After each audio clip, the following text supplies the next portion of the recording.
قابل صد احترام حضرات شائقین و شائقات سچا پیغام، السلام علیکم ورحمۃ اللہ وبرکاتہ۔ آج کی محفل میراث النبی کے نورانی پروگرام میں آپ کا استقبال ہے۔ اہلا و سہلا مرحبا۔ ہم آپ تمام حضرات و مستورات کا خیر مقدم کرتے ہیں۔ محترم حضرات و خواتین، تعلیم کا آغاز ہو رہا ہے۔ سب سے پہلے آداب تعلیم کا لحاظ کرتے ہوئے تعلیم کی طرف متوجہ ہو جائیں۔ پورے دھیان سے سننا، عمل کی نیت سے سننا اور تبلیغ کی نیت سے سننا، یعنی سنی ہوئی باتیں دوسروں تک پہنچانے کے جذبے سے سننا چند خاص آداب تعلیم ہیں۔ امید ہے کہ آپ حضرات ان آداب کا ضرور خیال رکھیں گے۔ جزاکم اللہ۔ بسم اللہ الرحمن الرحیم۔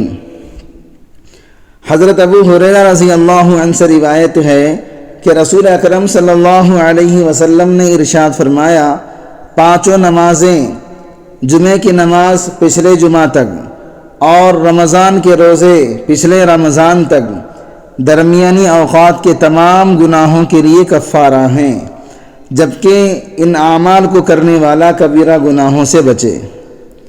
حضرت ابو ہریرہ رضی اللہ عنہ سے روایت ہے کہ رسول اکرم صلی اللہ علیہ وسلم نے ارشاد فرمایا، جو شخص ان 5 فرض نمازوں کو پابندی سے پڑھ لیتا ہے وہ اللہ تعالیٰ کی عبادت سے غافل رہنے والوں میں شمار نہیں ہوتا۔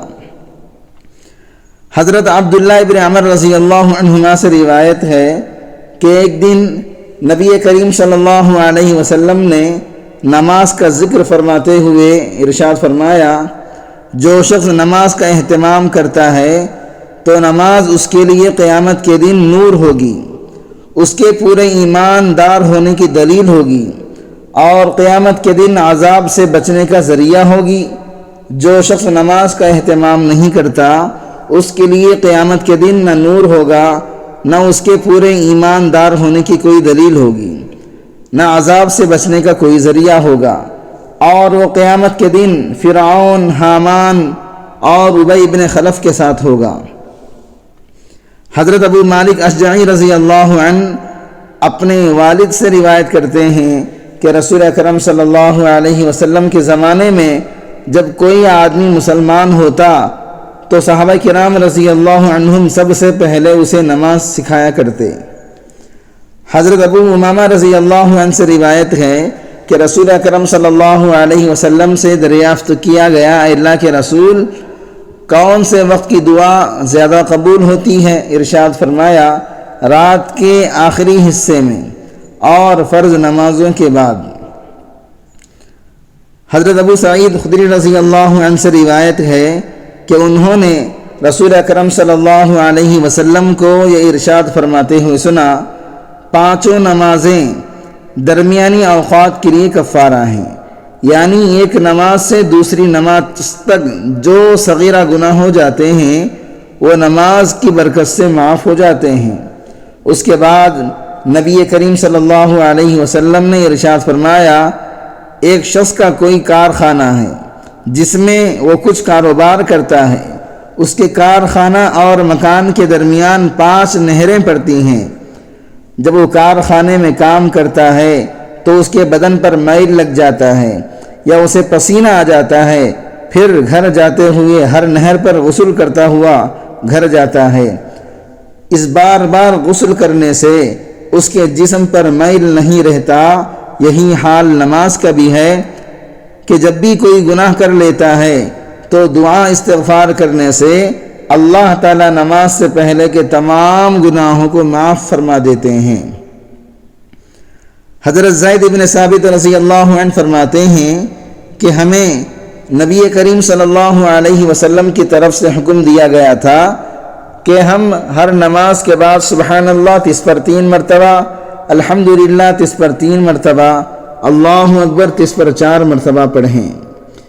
ایک انصاری صحابی نے خواب میں دیکھا، کوئی صاحب کہتے ہیں، کیا تم کو حضور صلی اللہ علیہ وسلم نے حکم فرمایا ہے کہ ہر نماز کے بعد سبحان اللہ 30 پر 3 مرتبہ، الحمدللہ 30 پر 3 مرتبہ، اللہ اکبر اس پر 4 مرتبہ پڑھو؟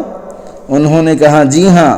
ان صاحب نے کہا ہر کلمے کو 25 مرتبہ کر لو، ان کلمات کے ساتھ 25 مرتبہ لا الہ الا اللہ کا اضافہ بھی کر لو۔ چنانچہ صبح کو نبی کریم صلی اللہ علیہ وسلم کی خدمت میں حاضر ہو کر خواب بیان کیا۔ آپ صلی اللہ علیہ وسلم نے فرمایا کہ ایسا ہی کر لو، یعنی اس کی بھی اجازت دے دی۔ شائقات سچا پیغام، آپ کو اندازہ لگ گیا ہوگا کہ یہ مضمون کتنا اہم ہے اور کس قدر فائدہ مند ہے۔ کم سے کم درجے میں سوشل میڈیا کے ذریعے سے بھی ہم اس کو زیادہ سے زیادہ شیئر کریں گے تو دعوت کے فریضے کی کوششوں میں ہم بھی اپنا کچھ حصہ ڈالنے والے بن سکتے ہیں۔